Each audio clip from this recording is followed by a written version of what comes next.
Online learning platforms are everywhere today, but many people still feel confused about how they actually work and why experiences with them can be so different.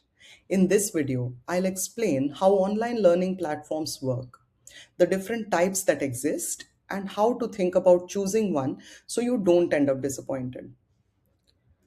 Some people love online courses. Others feel they've wasted time or money. That usually doesn't come down to whether online learning works or not. It comes down to expectations and choice. This video is meant to give you a clear mental model so you can understand what online learning platforms are designed to do and what they're not.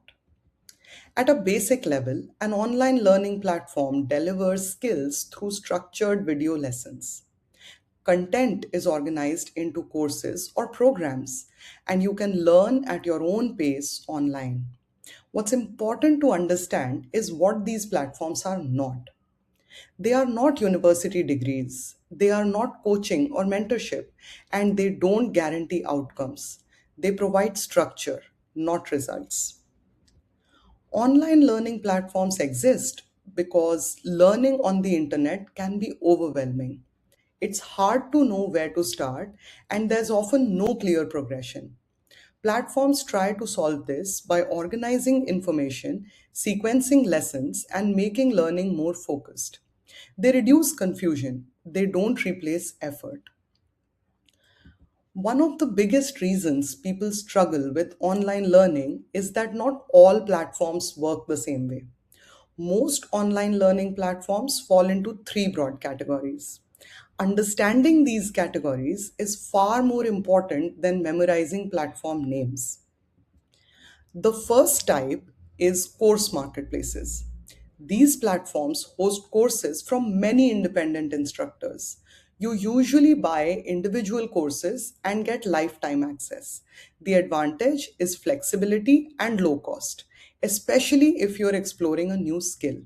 The downside is that quality can vary between courses. These platforms work best for self directed learners who want to try things out. The second type is structured learning platforms.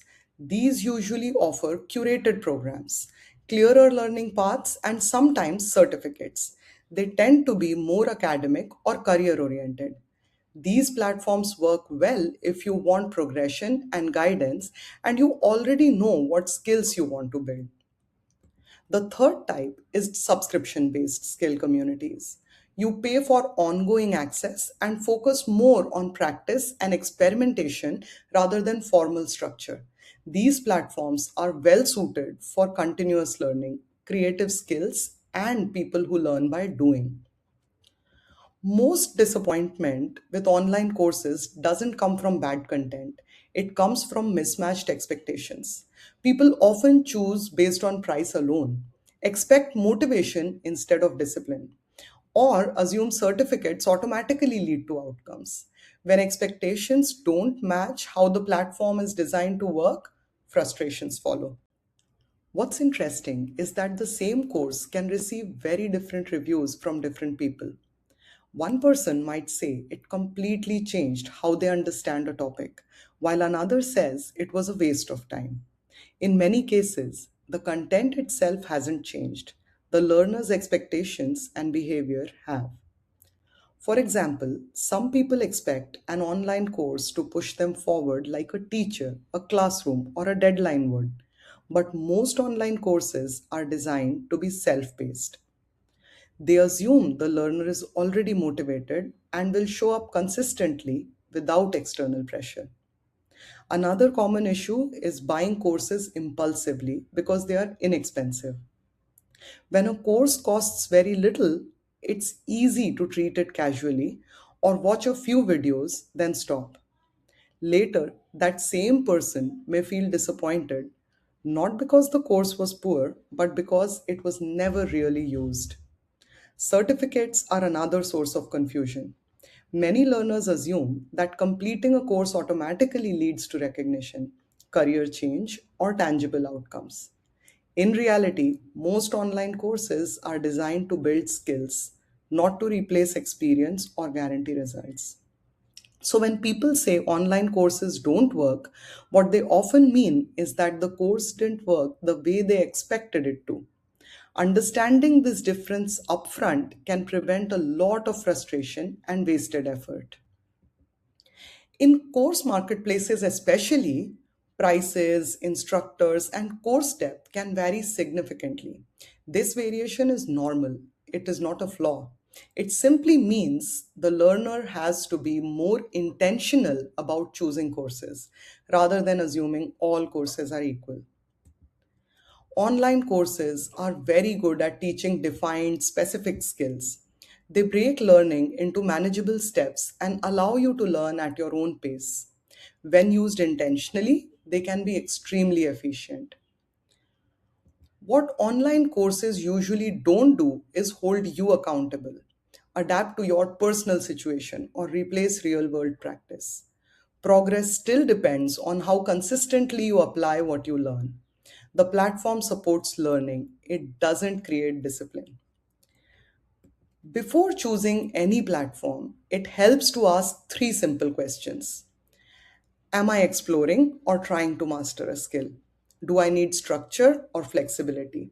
Am I learning out of curiosity or for a career goal? Your answers matter more than the platform name. As a simple rule of thumb, if you are exploring, marketplaces work well. If you're career focused, structured platforms are usually better. And if you want ongoing practice, subscriptions make sense. There is no best platform, only the best fit. One final point that's worth mentioning is that online courses tend to work best when they're used as a supporting tool, not as complete solutions. Many people buy online courses hoping the course itself will create momentum. But in reality, momentum usually has to come from the learners first. Online courses work best when you already have a clear reason for learning and a specific problem you want to solve. A useful way of thinking about online courses is as structured reference material. Instead of trying to finish a course end to end, many successful learners dip in and out, using specific sections when they need them, revisiting lessons, or applying ideas immediately to real world. Another helpful approach is to limit how many courses you take at the same time. Buying multiple courses often feels productive, but it usually leads to scattered attention and unfinished learning. One course used intentionally is more effective than many courses started casually. Finally, it's worth remembering that online courses don't replace practice. They explain concepts, demonstrate techniques, and provide frameworks. But real understanding comes from applying what you learn in your own context. When online courses are treated as tools rather than promises, they tend to deliver much more value. In the next videos, I'll break down specific platforms, compare them side by side, and explain who each one is actually for, so you can choose without guesswork. Online learning works best when expectations are realistic and choices are intentional. This channel exists to help you make better learning decisions, not to sell hype. Thanks for watching.